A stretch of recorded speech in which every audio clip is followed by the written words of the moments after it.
Hey, what's going on, everyone? Thank you for coming to watch. So I've got you guys an update on a very big storm system that is currently on its way to the West Coast, and it's already bringing some minor impacts to California. We're talking about flooding and severe weather out in California. I've also got you guys an update on what you could expect getting through the rest of February and then into early March. All right, so thank you all for joining me here on this Sunday night. All right, we got a lot to talk about in this video with that storm that's impacting California. All right, and then obviously we will just talk about what's going to be happening going forward, just in case there's anything that we need to discuss.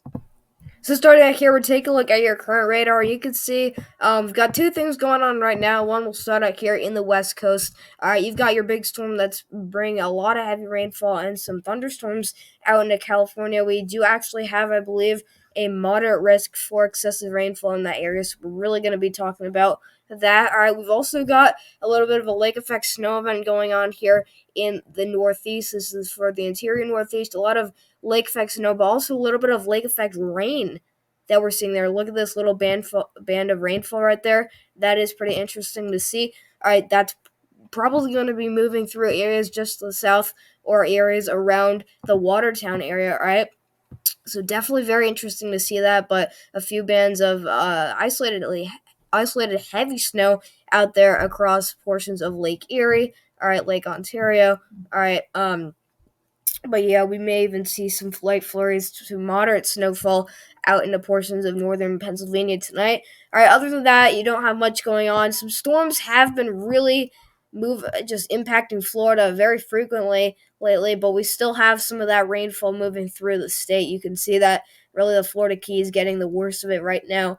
All right, but I do think that this is going to clear up because you can see we don't really have anything behind this. So this is going to be this one last round of moisture, and I think we should be good after that. All right. So taking a look here at your current alerts, you can see we're not very active, but it's really California, the most active state right now. All right, you can see we'll start out here in the Sierras, these mountainous regions. You've got winter storm warnings up, big time snowfall coming.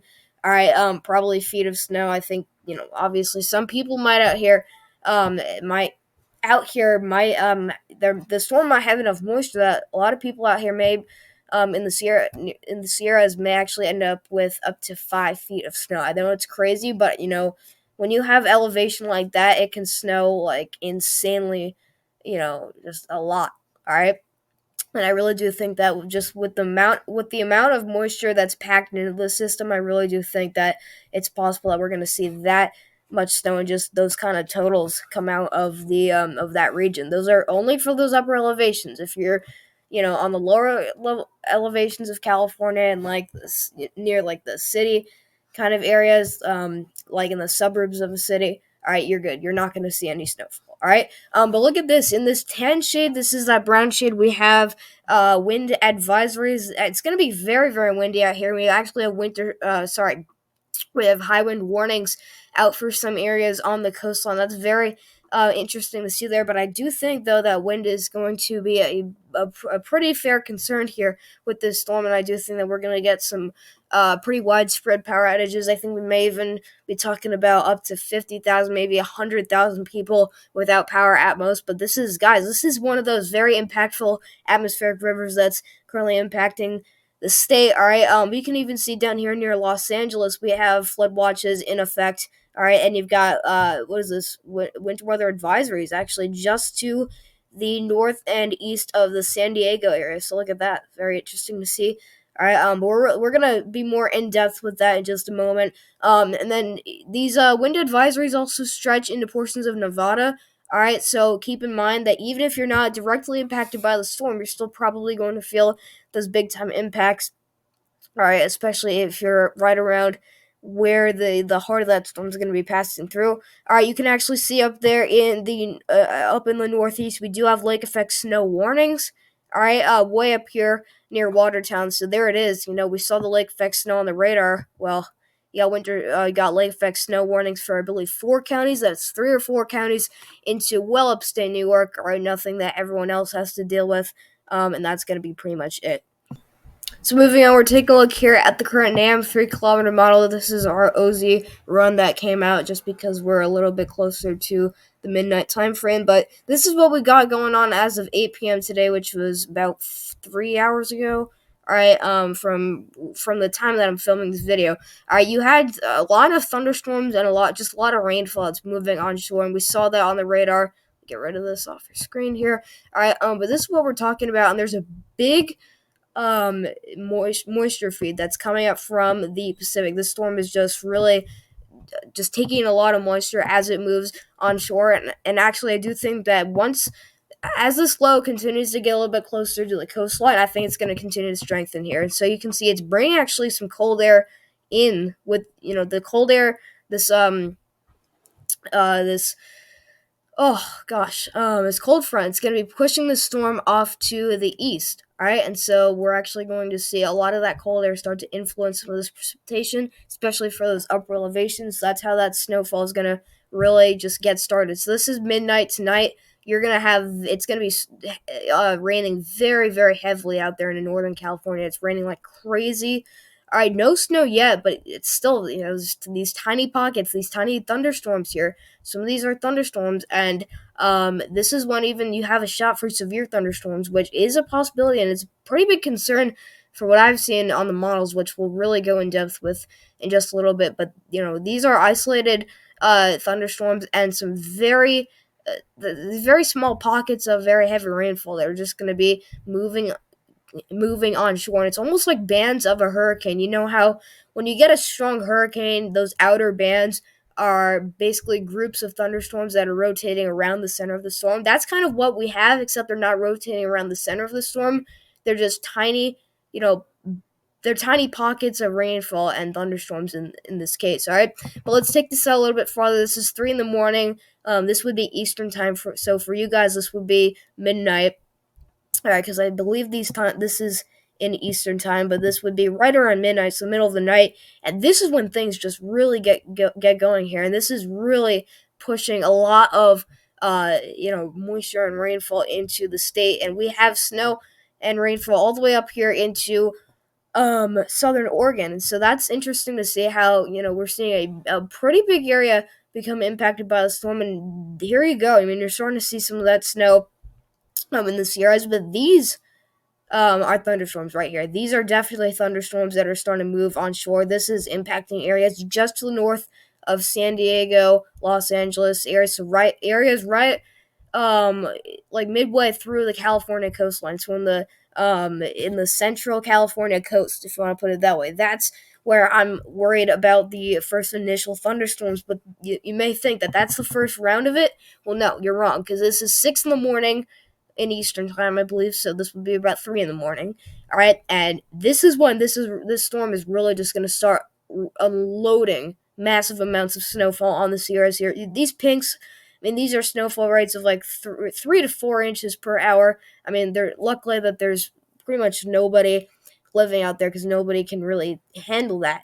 But it's going to be snowing just crazy hard in those areas that are elevated, and then you can see how these areas that are just below or just right next to the mountainous regions here of California, we go right to rain here, right back to rain. So it's a very tight and sharp gradient here.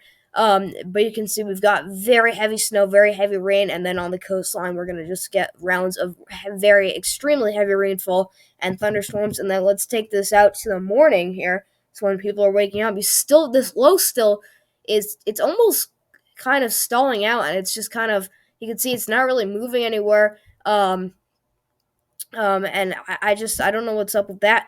All right, but we have rounds of moisture that are just getting pumped into the state, and we're still raining. It's still snowing out here in a lot of areas, even by like 8 in the morning, tomorrow morning. Let's take this out to mid afternoon here, and we still have very tiny pockets of extremely heavy rainfall, and this is when tornadic activity still could be ramped up a little bit, but you still got very heavy snow for the upper elevations. And then we'll take this out to about dinner time, and things will start to slow down. But I mean, it's looking like the very early morning hours of tomorrow is when this thing is really just going to be bring in those very strong impacts. So we'll click for sound because I want to take a look at a photograph here.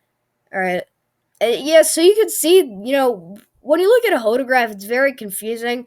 But what you want to look for is a curved line here, this curved red line, and you may notice how it is very curved.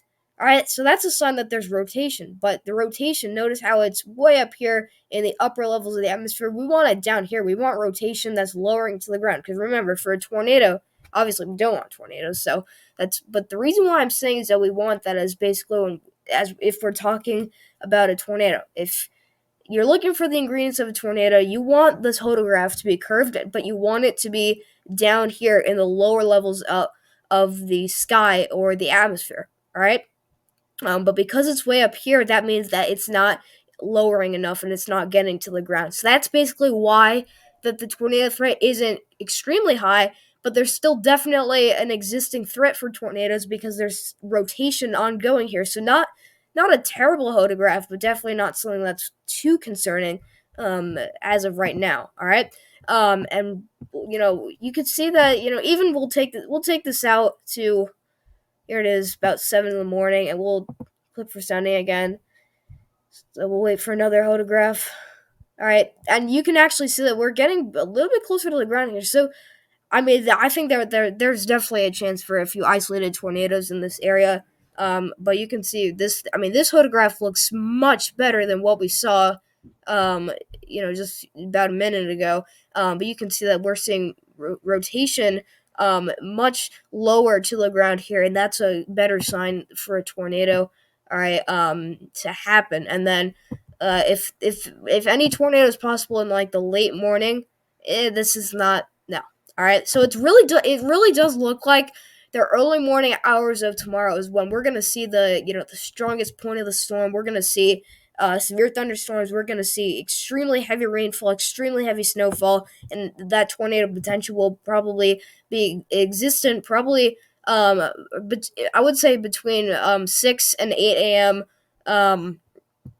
California time here, so Western time, I believe.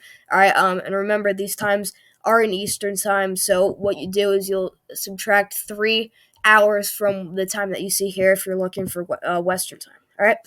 So, we take a look at this is the cape that we're looking at here. So this is basically thunderstorm juice, and just the higher levels of cape basically means that the storms got more energy and more moisture to work with. So if you want, I mean, you obviously don't want the severe thunderstorms, but what I like to say is that if you want severe thunderstorms, all right, you're looking for higher levels of cape. All right, so um, we can see that with the storm coming in, it's just starting to bring in moisture. All right, so I think at the strongest point of it, when it has the most moisture, with it, or I think if that makes sense, I think that's when you're going to see the higher levels of cape here. So we finally get to about 3 p.m. tomorrow. So this would be right around lunchtime, and you can see that in this pinkish purple shade. I mean, we're getting to about 1,500 joules per kilograms of cape. That is, I mean, that's not that high, but it's definitely high enough to support some severe thunderstorms.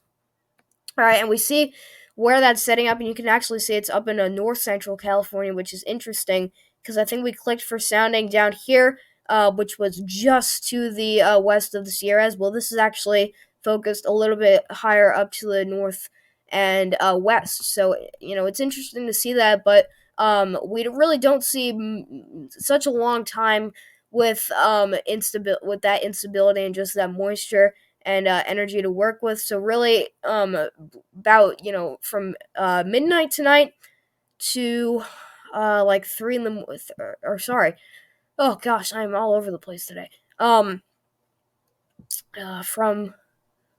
9 in the morning tomorrow, all right, to about lunchtime tomorrow. I'm getting very confused with these times. All right, but I think it's about 9 a.m. to lunchtime tomorrow. I think that's when, according to the Cape here, that's when the chances for severe thunderstorms and tornadoes are going to be possible. I just think it's going to be earlier. I think it's going to be really the early morning hours of tomorrow, like 3, 4, 5 a.m. tomorrow. We'll see. We'll just see what the models are talking about getting into tonight. Really, it's too late for that. But I have a hunch that it's going to get pretty active a little bit earlier than what the NAM is supporting here for the Cape. All right, for levels Cape here. And so let's move on to your 500 millibar height winds here. So this is basically just showing our jet stream, but I want to show you guys, what's going to be coming on as far as our trough goes. So we're going to talk about if this is negatively tilted or positively tilted. And you don't really see the whole storm, but we can definitely see that we've got strong uh, mid-level winds here, and if this is up in the atmosphere, these winds are up in the atmosphere, but you've got winds that are getting up to 80 knots. I mean, that's fairly strong here, and you can actually see that we've got, I believe this is called a shortwave negatively tilted trough. And it basically you get these storms, all right, often in the winter time, where you get storms that move into California, and I think that what you get with those negatively shortwave troughs, right, is when you get a big moisture pull here from the Pacific, and so you get a big lift in the jet stream. Not lift meaning like in heights, but like from south to north. So that's what we see here, where we can see the jet stream starts to bump up a little bit here, and with it bumping up, you can see that right over Northern California is where we see those strongest winds, and so this actually would be supporting a higher tornado potential and a higher severe thunderstorm potential for Northern California, because you can see we're talking about winds getting up to about 85 knots at their highest for areas of Northern California. So I do think that, now looking at the data that we've just looked at, I do think that the tornado potential and the severe potential will definitely be focused a little bit farther to the north and east, or sorry, north and west of where we looked at initially. All right, we take this out to this is like tomorrow evening. All right, this is when this storm will be moving out, but you still got strong southerly winds that are still moving through Southern California. All right, but I think that these winds could definitely get very strong. These remember, these are lower to mid level winds here. And this is very early morning hours of tomorrow, and then this is the rest of tomorrow into Tuesday. All right. So we take a look here. We're moving on to your current SPC outlook. So this is interesting what we see here, and we're up to a slight risk for severe weather, level 2 out of 5 risk. All right, and it's a very small area. It's including 3 cities: Sacramento and Stockton and Modesto, California. All right. And so you can notice it's kind of in between the areas that I was looking at. All right, for possibly the highest tornado and severe potential here. And so what I was looking at is this area right here, and then what we saw on the NAM just now with the Cape levels and the 500 millibar heights, those winds there. All right, we saw it kind of in this zone here, all right, and then in this zone here. But we see is right in the middle of those two zones is where the Storm Prediction Center has their highest threat for severe weather tomorrow. All right. But you've got in this yellow zone, level 2 out of 5 risk. Surrounding areas of that, it's a little bit bigger, but you've got a level 1 out of 5 risk and marginal risk. It's very rare to get a level 2 out of 5 risk for severe weather in California, especially when you get kind of this kind of storm during the winter. All right, this is very rare, guys, and you don't usually see this often. And remember, the severe potential isn't that high. We're only up to a 2 out of 5 risk, but a slight risk can definitely take you places with storms. And this basically just goes to show that there is a I would say like moderately high threat for severe thunderstorms. Obviously, we're not to a moderate risk, but you get what I mean. All right, and so for those surrounding areas in the green shade, the dark green shade, level 1 out of 5 marginal risk is in place. That is for cities like Chico, Redding, areas to the east of Ukiah. I'm not sure if I'm pronouncing that right. Areas to the north of Fresno, and areas to the east of Santa Rosa, San Francisco, and San Jose.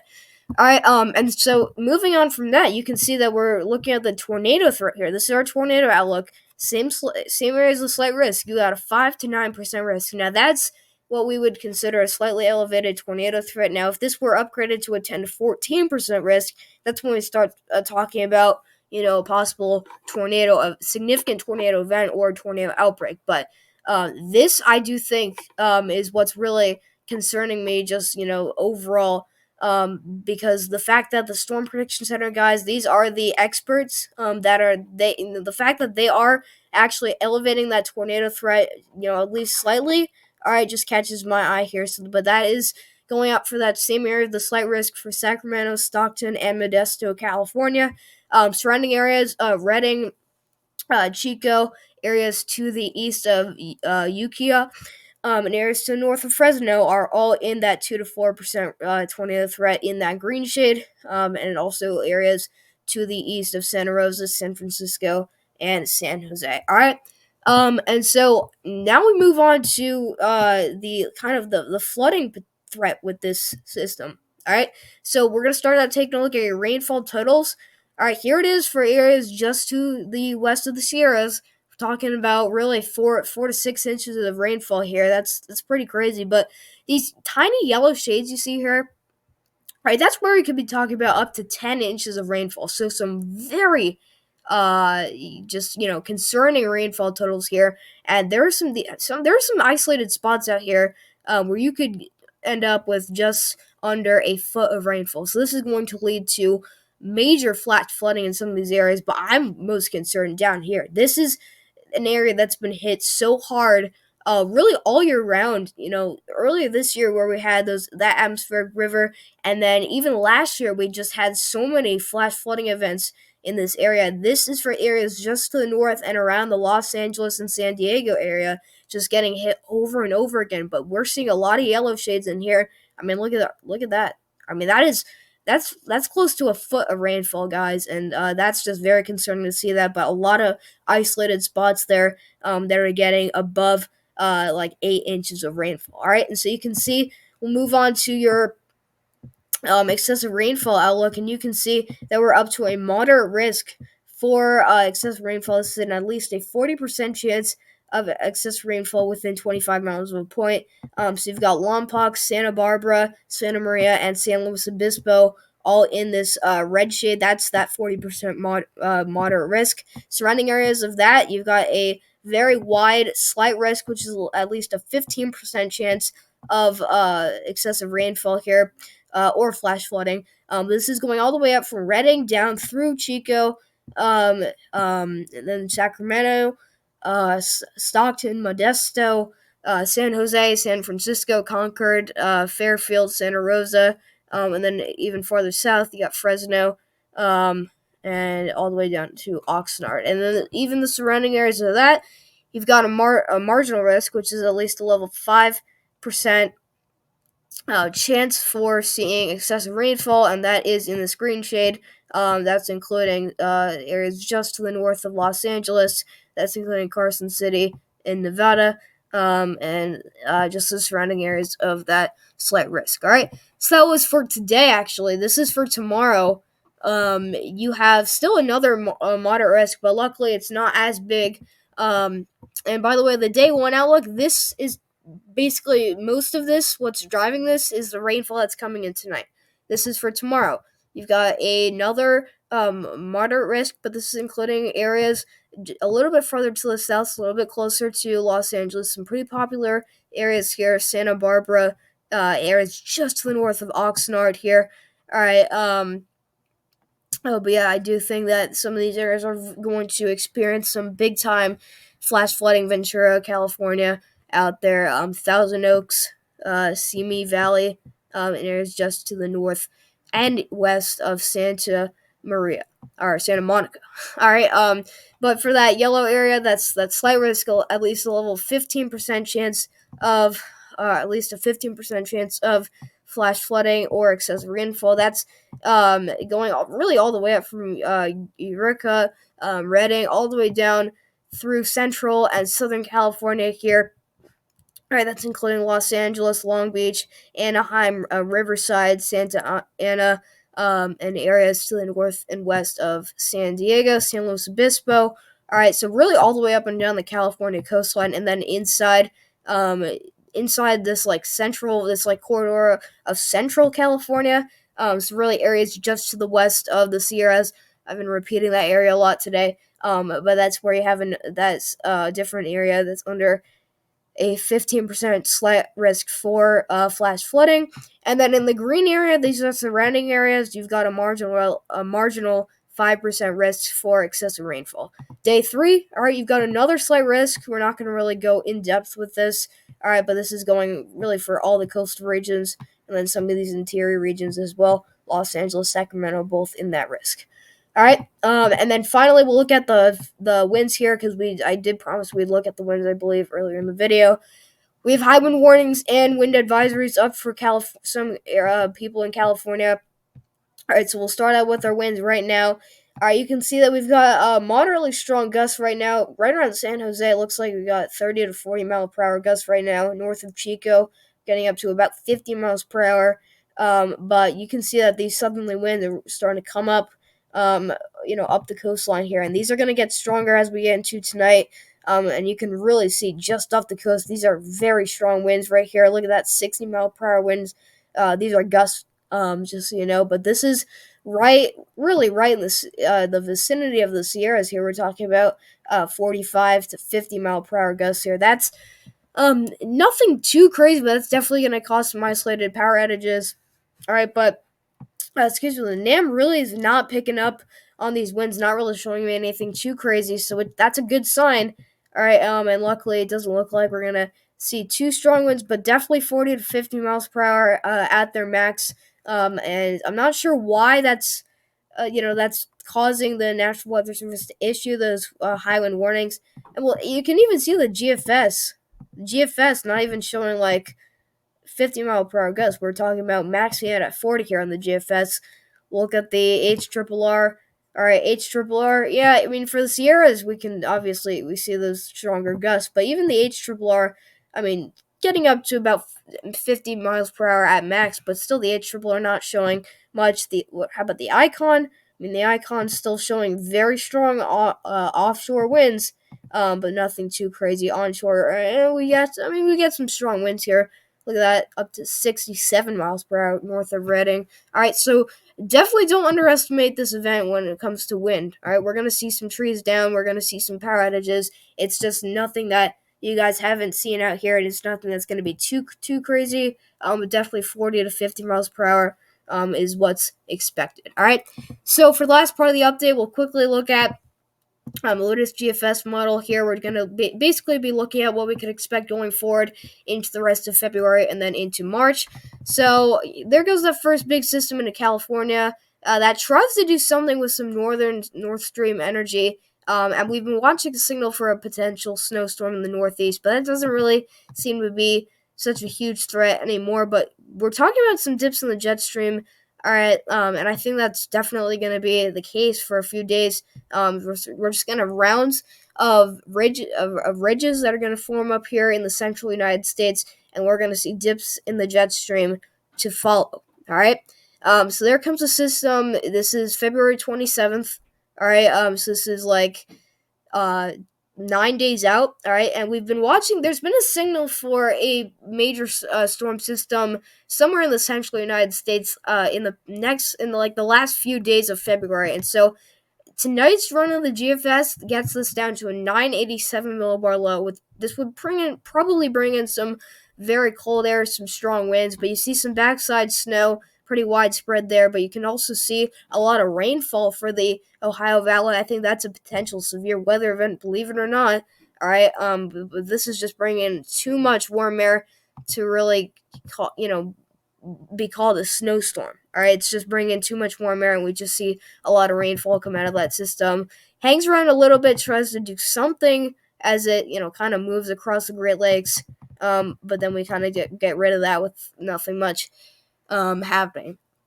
All right, and then here we are, March 1st. This is 294 hours out, way too far out to get into anything specific. But you've got a very extensive cold blast. I mean, look at that. I mean, that's 1,044 millibar high pressure right here, and you've got just a massive dip in the jet stream. Look at your temperature anomalies. Yeah, look at that. Wow, we've got much below average temperatures here, very low below average temperatures, so very cold times are possible ahead, but still we're seeing very warm conditions out west and even in the central United States, but the east is going to have to deal with some rounds of cold air before we get into March, and then we may get to a different pattern, which we'll talk about once we get then. Alright, so thank you all for coming to watch this video. I apologize about me just being off today. I really was not on my game today. I don't know what's going on. I'm usually much better with just talking to you guys, but I could not get through that part into California. So I apologize if that was just very, very long and that some of that did not make sense. And so please don't say anything in the comment section below. Please just don't give me any hate. I know really all of you guys wouldn't do that, but yeah, I don't know why. It's just been a little tough for me today. All right. But anyways, thank you all for coming to watch. And I'll catch you guys in the next video. Oh, and also, my spring and summer forecast, my 2024 spring and summer forecast video is out. You can watch it. It's on my YouTube channel. It's on the it's on the front of it's the front video or the like the first video that pops up on my YouTube channel. Go watch that. It's got some very good information. And tomorrow I'm going to CBS Studios to meet with Lonnie Quinn. All right. He is the chief meteorologist for CBS New York, so I'm so excited to meet him. So excited just for the day tomorrow. So I'll be posting updates along the way. I'll be making a video about that. All right. So stay tuned. I've got a lot of content coming up, and I'm sure you guys will all like it. So thank you all for coming to watch. Enjoy your evening. Enjoy your break, and I'll catch you guys in the next video.